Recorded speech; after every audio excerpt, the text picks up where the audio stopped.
No matter what you think about Hulk Hogan, controversial athlete and actor, headline-making reality TV star, the guy was a game changer in the world of professional wrestling. But tonight, in the midst of a racial slur scandal, he's fighting to repair his legacy, opening up exclusively to ABC's Amy Robach about the fallout and the path to forgiveness. What if we told you that Hulk Hogan, the man once worshipped by millions, the so-called real American, was actually the face of one of wrestling's dirtiest secrets, and Ice Cube just tore the lid off it?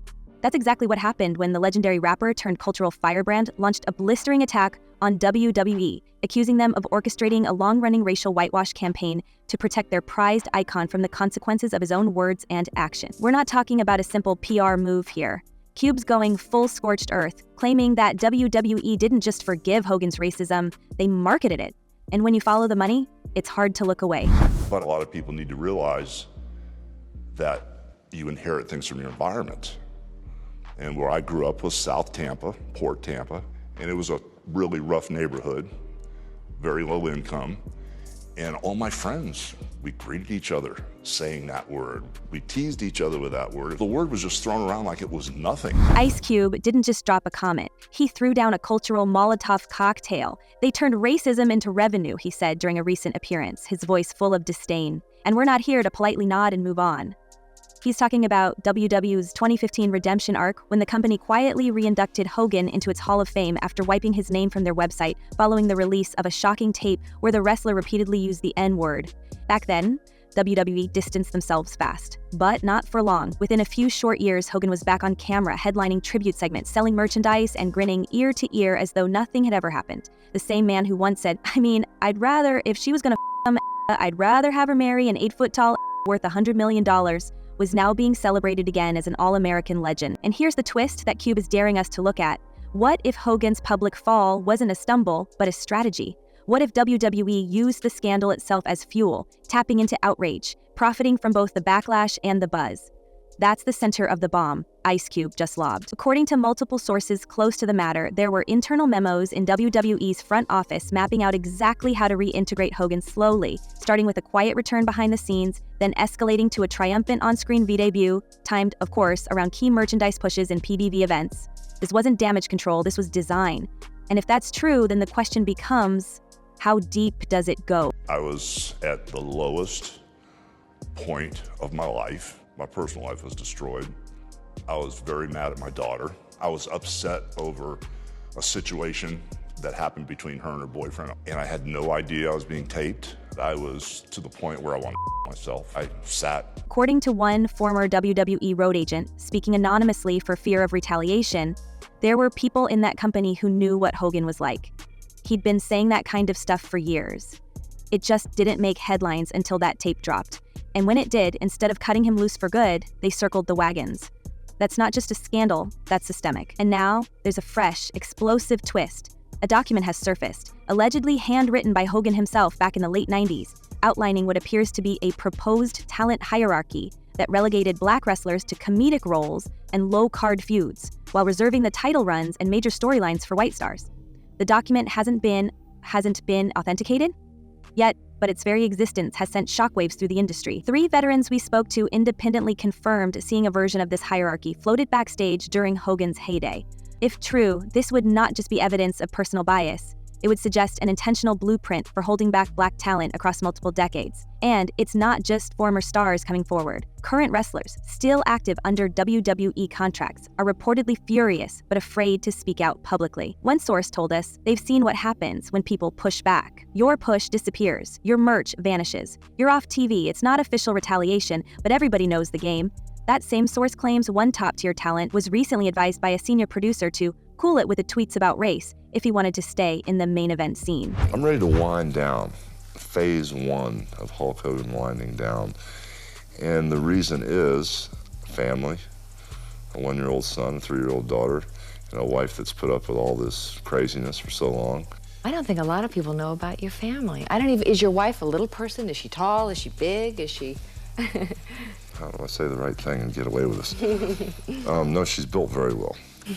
Meanwhile, Hogan's sudden passing just weeks ago has only added gasoline to the fire. While the official story points to a heart attack, questions are swirling, no autopsy, no toxicology, and cremation approved within hours. His doctor signed off on the certificate and that was that, case closed. But for those paying close attention, it feels more like a lid being slammed shut, especially considering the bizarre way WWE handled the immediate aftermath, a slick memorial montage, zero mention of his scandals, and a rushed tribute episode on Monday Night Raw, where even some of the superstars seemed visibly uncomfortable. And let's not forget the eerie timing. Just days before his cardiac episode, Hogan was reportedly planning to make a major public statement, possibly even addressing the allegations Ice Cube raised. According to his longtime manager Jimmy Hart, Hogan was really shaken by the crowd reaction during his final WWE appearance in January, where fans openly booed him for the first time in decades. Some blamed his politics, others pointed to the long shadow of that 2015 scandal.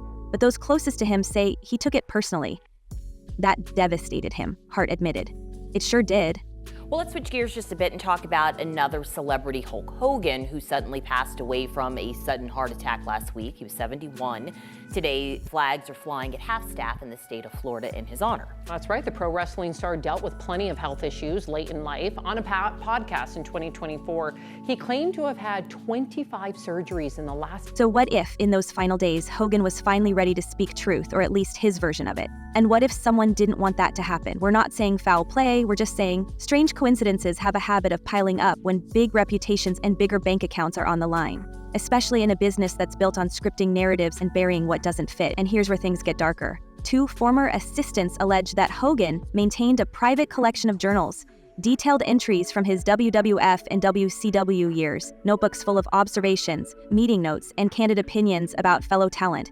They say at least one of those notebooks contained commentary about specific efforts to prevent black wrestlers from becoming the face of the company. An entry, according to a source who claims to have read it, described Booker T as a great athlete, but not the right image.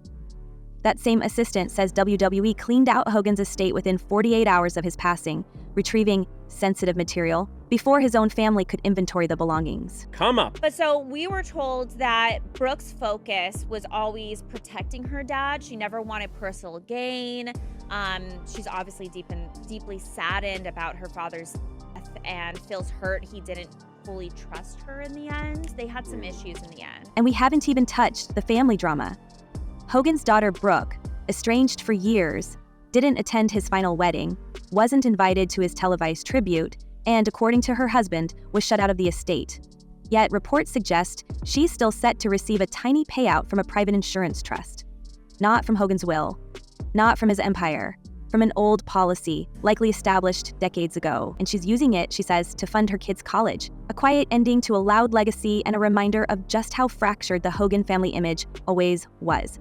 Do you have any personal preference who ethnically your daughter dates? No, I don't. Actually, the guy my daughter was dating, I liked him a lot. I've known him for quite a while. And I was very mad at a personal situation that happened with my daughter. Are you a racist? No, I'm not. I'm not a racist. I never should have said what I said. It was wrong. I'm embarrassed by it. Meanwhile, Ice Cube isn't letting up. Since his first call out, he's doubled down, calling for WWE to release all internal documents related to Hogan's 2015 suspension, reinstatement, and any complaints filed about backstage discrimination.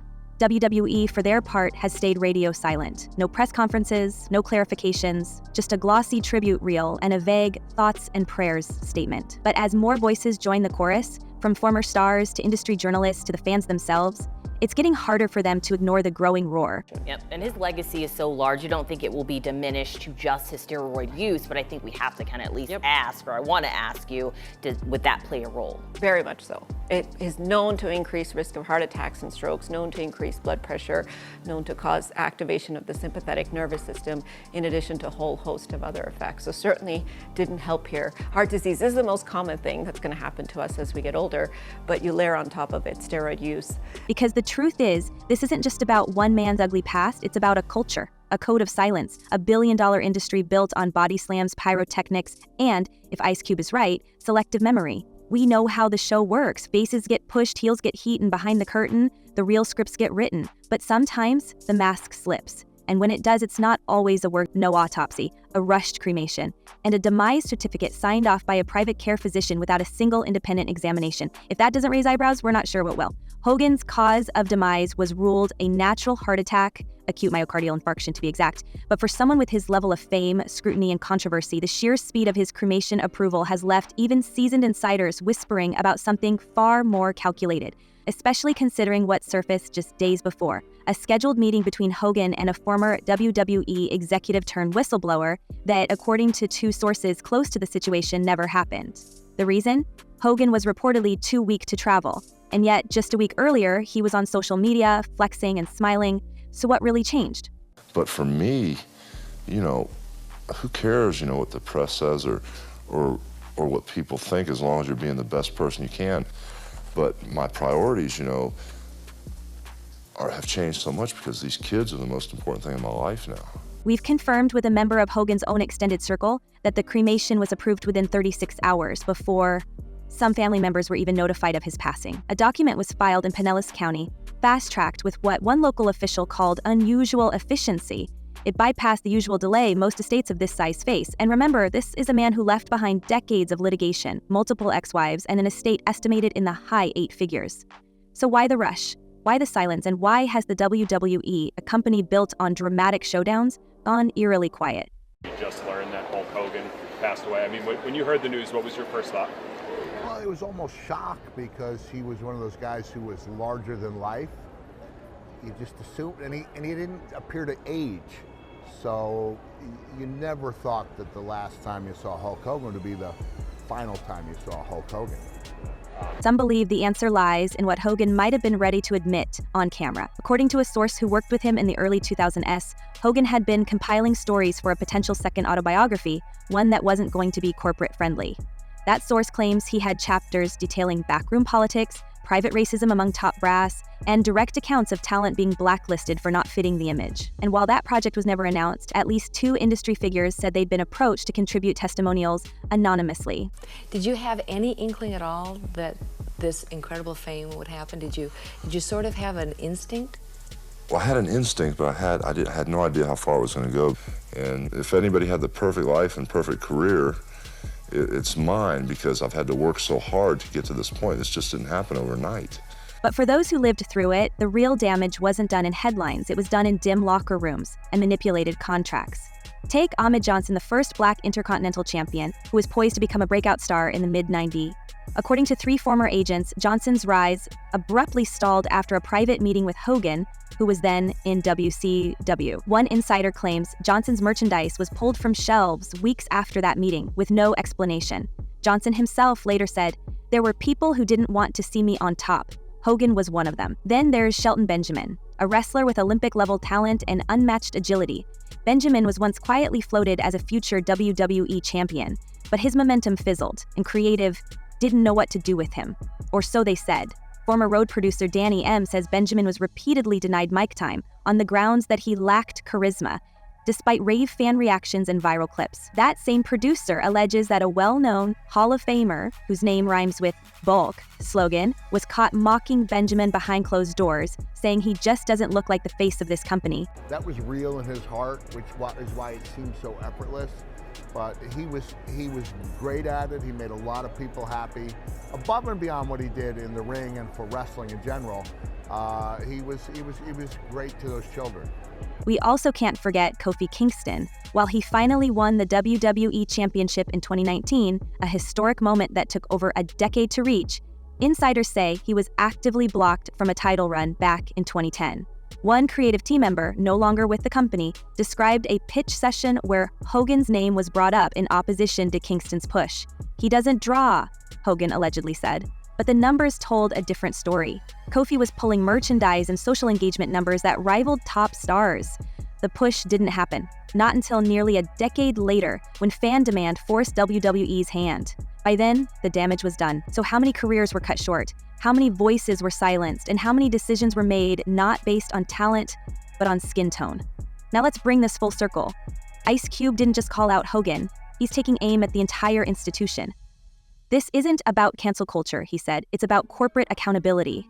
And with that Cube flipped the spotlight onto WWE itself. He's challenging the company to release its internal files, emails, memos, disciplinary reports, especially from the years surrounding Hogan's scandal, disappearance, and eventual return. Because if there's nothing to hide, why the secrecy?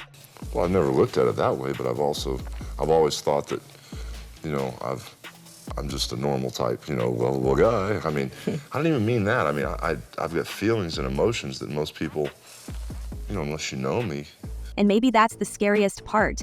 Since Hogan's passing, WWE has offered zero transparency. Their tribute episode aired with carefully curated footage, no mention of his suspension, his remarks, or his long list of controversies.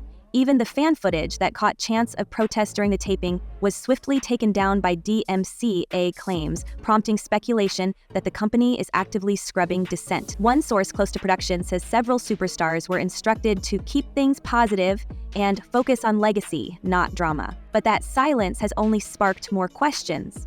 Hogan's longtime friend Jimmy Hart seemed caught off guard during a recent interview. When asked about the mysterious absence of a memorial service, he deflected. "We're taking some time to figure things out," he said. But as of now, no public memorial has been confirmed, no open event for fans, no press conference from WWE leadership, just a clean break. And yet not everyone is falling in line. Backstage murmurs say more wrestlers, especially veterans, are considering going public, not just about Hogan, but about the entire culture. One name floated is Mark Henry, who has long spoken about the uphill battle black wrestlers face. Another is JTG, former tag partner of the late Shad Gaspard, who has previously hinted that their team Crime Time was allowed to exist only because it fit a stereotype. And you just decided to set out and change your body with the thought of being an athlete, or? Well, no, not so much that. It was just, I played baseball and then I was a musician. My mom was a music teacher, but it was like, I like girls even though I was fat, and it was like I didn't have any dates until like the last part of my senior year, and that first date didn't go too well, so it had this effect on me that I better get in shape. And are also starting to dig. Social media accounts are resurfacing old promos, interviews, and archival footage, some of which haven't aged well. One clip from 1988 shows Hogan speaking in character, referring to the power of white America, in a promo that now feels more revealing than theatrical. And while it's true that wrestling was always a performance, what happens when the performance reflects the personal? In the end, we have to ask ourselves, was Hulk Hogan just a product of his time or a producer of the environment itself? Did WWE create him, or did he create the conditions for others to fail? Either way, the impact is undeniable. And now that he's gone, suddenly, quietly, and without full scrutiny, we're left with fragments of a story that still doesn't add up. And you guys obviously had your quarrels over the years, but from what I have read, you guys made up. Yeah, it was a really nice moment. It was a show, but I believe he was 100% sincere, because he not only apologized to me for something that was said, at least 25 years earlier, but he insisted on apologizing to me a second time. Ice Cube warned us this was never just about one man in a bandana. It was about a business that looked the other way, a legacy built on silencing dissent, and an empire built on image over integrity. Now, the question is, with Hogan off the stage, how long can WWE keep the curtains from being pulled back for good? So what do you think? Was Hogan's final chapter just a coincidence? Or the cleanest exit strategy the company could engineer? Drop your theories, share this story, and don't be afraid to dig deeper. Because sometimes, the fakest show hides the realest secrets. Until next time, stay sharp, stay loud, and never stop asking, who's really pulling the strings?